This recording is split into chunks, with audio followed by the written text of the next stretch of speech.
2026 July 1 മുതൽ Indian റെയിൽവേയിൽ കടുത്ത നടപടികൾ പ്രാബല്യത്തിലെത്തും. വരുമാനം വർദ്ധിപ്പിക്കുന്നതിനൊപ്പം സുരക്ഷ ശക്തിപ്പെടുത്തുകയുമാണ് പുതിയ നിർദ്ദേശങ്ങളിലൂടെ റെയിൽവേ ലക്ഷ്യമിടുന്നത്. ടിക്കറ്റ് ഇല്ലാതെയുള്ള യാത്ര നിയന്ത്രിക്കുക, ടിക്കറ്റ് പരിശോധന ശക്തിപ്പെടുത്തുക, റെയിൽവേ വരുമാനം ശക്തിപ്പെടുത്തുക, ടിക്കറ്റ് നിയമങ്ങൾ മെച്ചപ്പെടുത്തുക എന്നിവയാണ് പുതിയ നിർദ്ദേശങ്ങളുടെ ലക്ഷ്യമെന്നാണ് റെയിൽവേ പറഞ്ഞിരിക്കുന്നത്. എന്താണ് റെയിൽവേ കൊണ്ടുവന്നിരിക്കുന്ന പുതിയ മാറ്റമെന്നാണ് നമ്മൾ ഇന്ന് വിശദമായി നോക്കുന്നത്. ടിക്കറ്റ് ഇല്ലാതെ യാത്ര ചെയ്ത് പിടിക്കപ്പെട്ടാൽ കനത്ത പിഴ നൽകണം. കുറഞ്ഞ പിഴ 250 രൂപയിൽ നിന്നും 500 രൂപയായി ജൂലൈ 1 മുതൽ ഉയരും. കുറഞ്ഞ പിഴയും അധിക ചാർജും വർദ്ധിപ്പിക്കുന്നുണ്ടെങ്കിലും നിരക്ക് വീണ്ടെടുക്കലും അധിക ചാർജുകളും സംബന്ധിച്ച മറ്റ് വ്യവസ്ഥകൾ മാറ്റമില്ലാതെ തുടരും. അംഗീകൃത റെയിൽവേ ജീവനക്കാരൻ ചുമത്തുന്ന പിഴയും കോടതി ചുമത്തുന്ന പിഴയും തമ്മിലുള്ള വ്യത്യാസവും തുടരും. സാധുവായ ടിക്കറ്റുമായി യാത്ര ചെയ്യാനും റെയിൽവേ നിയമങ്ങൾ പാലിക്കാനും പരിശോധനകളിൽ റെയിൽവേ ജീവനക്കാരുമായി സഹകരിക്കാനും ഇന്ത്യൻ റെയിൽവേ യാത്രക്കാരോട് ആവശ്യപ്പെട്ടിട്ടുണ്ട്.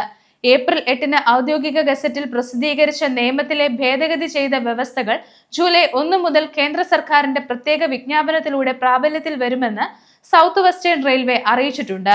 ജൂലൈ 1 മുതൽ എന്തൊക്കെയാണ് മാറുന്നത് നമുക്ക് വിശദമായി നോക്കാം. സാധുവായ ടിക്കറ്റോ പാസോ ഇല്ലാതെ യാത്ര ചെയ്താൽ ഏറ്റവും കുറഞ്ഞ പിഴ 250 രൂപയിൽ നിന്നും 500 രൂപയാക്കും. വഞ്ചനാപരമായ ഉദ്ദേശം ഉൾപ്പെടുന്ന കേസുകളിലും ഇതേ പുതുക്കിയ ഏറ്റവും കുറഞ്ഞ തുക ബാധകമാകും. ടിക്കറ്റ് ഇല്ലാതെ അല്ലെങ്കിൽ ശരിയായ ടിക്കറ്റുകൾ ഇല്ലാതെ അല്ലെങ്കിൽ അംഗീകൃത ദൂരത്തിനപ്പുറം യാത്ര ചെയ്യുന്ന യാത്രക്കാർക്കാണ് പുതിയ വ്യവസ്ഥകൾ ബാധകമാകുന്നത്. ഏതൊക്കെ നിയമവ്യവസ്ഥകളിലാണ് ഭേദഗതി വരുത്തിയിരിക്കുന്നത് നമുക്ക് നോക്കാം. 2026 ജിൻ വിശ്വാസ് നിയമപ്രകാരം 1989 റെയിൽവേ നിയമത്തിലെ സെക്ഷൻ 137, 138 എന്നിവയിലാണ് ഈ മാറ്റം ബാധകമാകുന്നത്. ശരിയായ ടിക്കറ്റ് ഇല്ലാതെ അല്ലെങ്കിൽ അംഗീകൃത ദൂരത്തിനപ്പുറം യാത്ര ചെയ്താൽ നടപടിയുണ്ടാകും. സെക്ഷൻ 138 പ്രകാരം അത്തരം കേസുകളിലെ ഏറ്റവും കുറഞ്ഞ അധിക ചാർജ് അല്ലെങ്കിൽ പിഴ യഥാർത്ഥ നിരക്കിനൊപ്പം 250 രൂപയിൽ നിന്നും 500 രൂപയായി വർദ്ധിപ്പിച്ചിട്ടുണ്ട്.